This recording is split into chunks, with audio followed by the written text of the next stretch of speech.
గౌరవనీయులు నిరంతరం మహబూబ్నగర్ జిల్లా అభివృద్ధి గురించి పాటుపడుతూ ఆయన పేరే సింగిరెడ్డి పేరునే నీళ్ళ నిరంజన్ రెడ్డిగా మార్చుకొని నిరంతరం నీళ్లు ఉంటేనే మనం బాగుపడతాం, మన బతుకు తెరివే నీళ్ళు అని చెప్పి తప్పిస్తూ మరి ఈరోజు ఓడిపోయినా కానీ ప్రజలలో ఉత్సాహాన్ని నింపుతూ భరోసానిస్తూ ఈరోజు ఈ కార్యక్రమాన్ని నిర్వహించినటువంటి పెద్దలు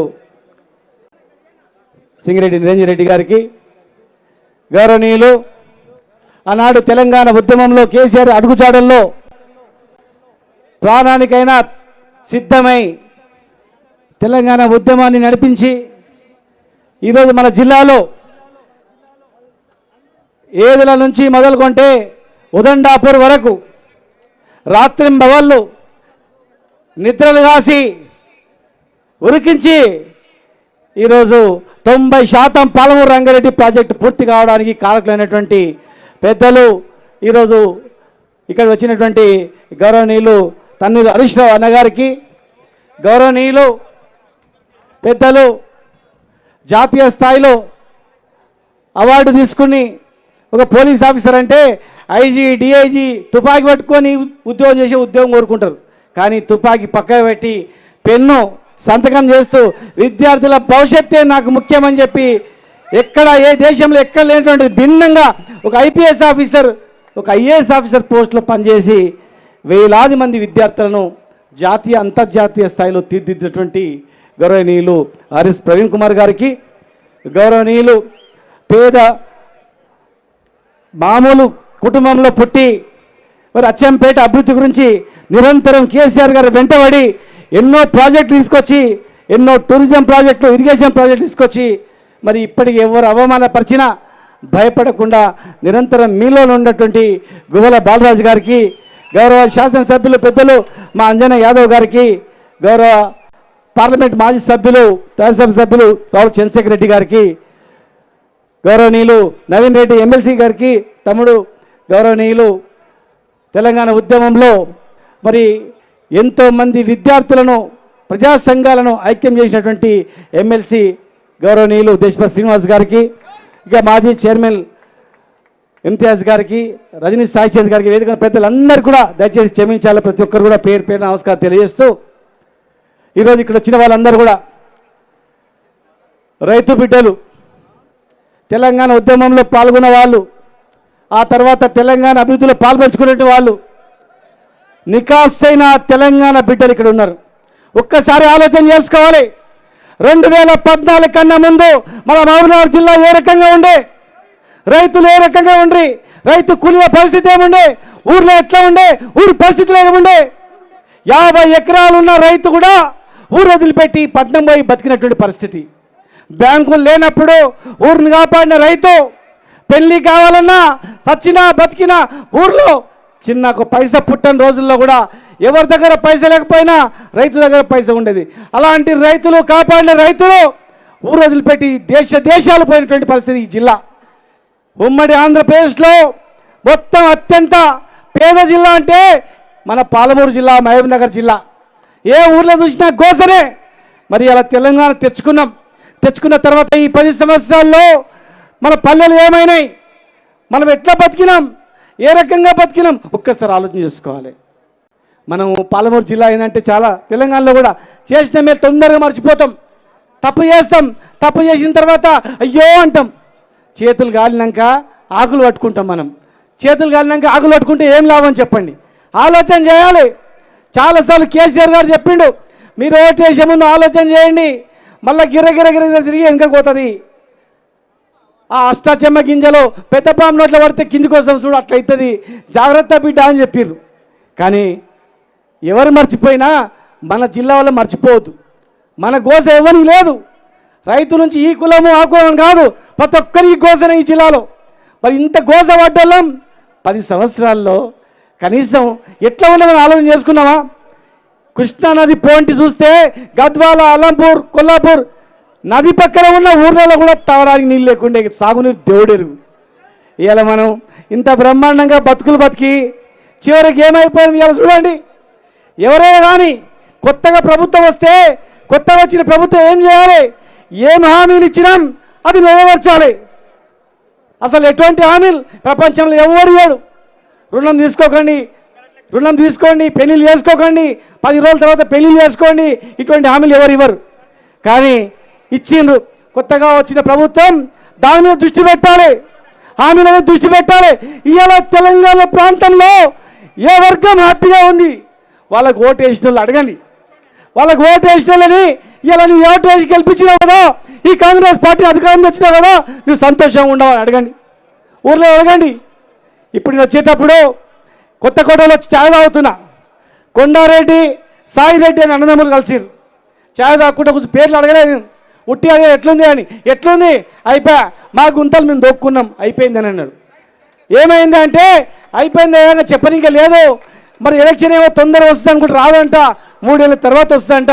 3 ఏళ్ళ వరకు మేము బతుకమో సస్తమో మా బతుకు అగమ గోచరంగా ఉంది సార్ అని చెప్పిండు. ఏం లేదు, ఒక్కటి కూడా ఇచ్చింది లేదు, హామీలు ఒక్కటి నెరవేరలేదు. వాళ్ళు ఏం చేస్తున్నారా అంటే ఆయననే చెప్పిండు.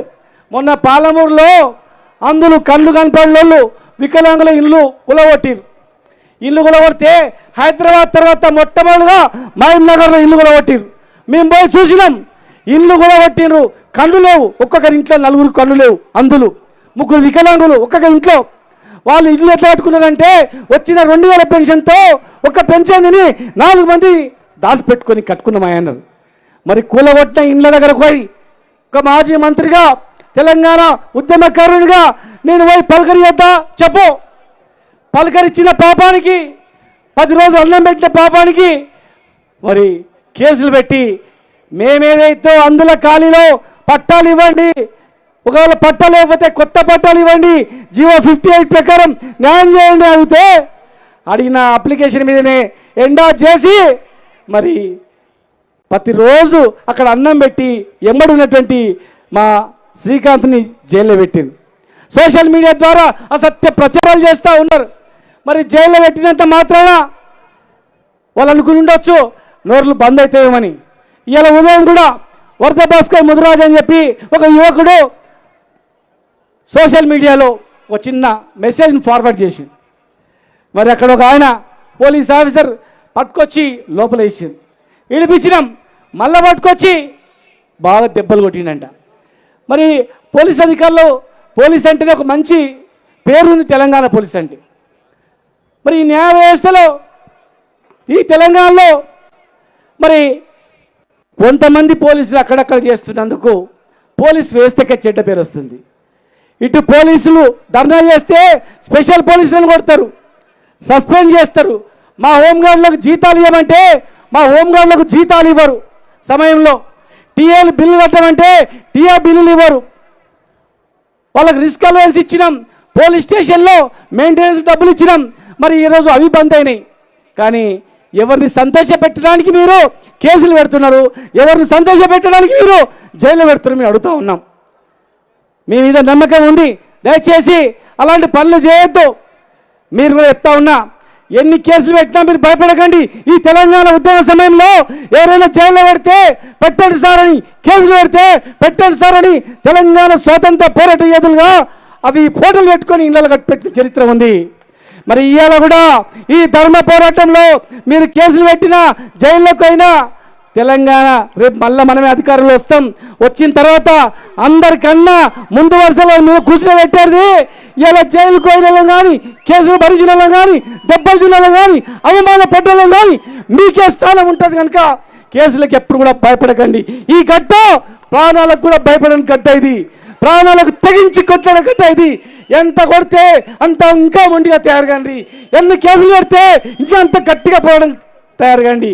ఒక్కసారి జైలుకి వెళ్తే ఎన్నిసార్లు వెళ్తే పెట్టండి అని చెప్పి మీరందరూ కూడా తయారు కావాల్సిన అవసరం ఉంది. ఒక్కొక్కరిని లెక్క పెట్టుకుంటాం. ఆ రోజు ఆంధ్రప్రదేశ్లో చెప్పిండ్రు ఈ బుక్ తయారు చేస్తున్నామని చెప్పి, కానీ మేము అట్లా అనట్లేదు. మా నాయకులు దయచేసి కార్యకర్తలు కానీ ఖచ్చితంగా పార్టీ మీ గురించి ఆలోచన చేస్తూ ఉంది. కొన్ని పొరపాట్లు ప్రజలకు మేలు చేయడానికి డైరెక్ట్గా బ్యాంకులు వేసినాం. మీ సమస్యల్లో వేసింటే ఇది తిరగకుండే డైరెక్ట్గా బ్యాంకులు వేసినందుకు, డైరెక్ట్ పెన్షన్ బ్యాంకులు వేసినందుకు, డైరెక్ట్ చెక్కులు బ్యాంకులు వేసినందుకు, అది ఎవరిచ్చిండ్రా అంటే చెప్పుకోలేని పరిస్థితి ఉండే. ఇవాళ గౌరవిస్తాం, ఖచ్చితంగా అవన్నీ సరి చేస్తాం. ఈసారి మళ్ళీ అధికారం వస్తే 20 సంవత్సరాలు మనం పోం.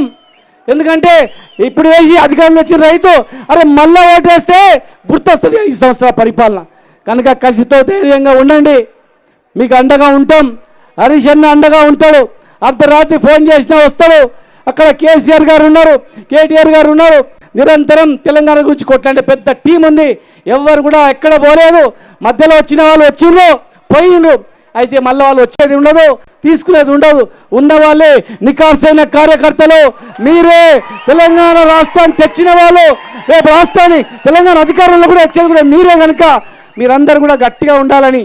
ఒక 5 సంవత్సరాలు మనం ఇంకా అధికారం ఉంటే 90% పూర్తి చేసినటువంటి పాలమూరు రంగారెడ్డి జిల్లా ప్రాజెక్టు మొత్తం కంప్లీట్ అయ్యేది. ఇక మనం ఎల్లప్పుడు కూడా హాయిగా బతికేది. కానీ కొన్న ఊపిరి దగ్గరకు వచ్చాగానే పొరపాట్లో మనం ఎన్నో హామీలు నమ్మినాం. ఇప్పుడు ఇచ్చిన హామీలన్నీ నమ్మి తెలంగాణ మొత్తం ఆగమైపోయింది. కనుక కేసులకు భయపడకండి, జైళ్లకు భయపడకండి, ధైర్యంగా ఉండండి. ఇవాళ దెబ్బతిన్న వాళ్లకు రేపు అగ్రస్థానంలో మేము కూర్చోబెడతాం, అన్ని రకాలుగా భరోసా ఇస్తామని చెప్పని మరి వచ్చినటువంటి నాయకులకు, కార్యకర్తలకు అందరు కూడా పేరు పేరు హృదయపూర్వకమైన నమస్కారాలు తెలియజేస్తూ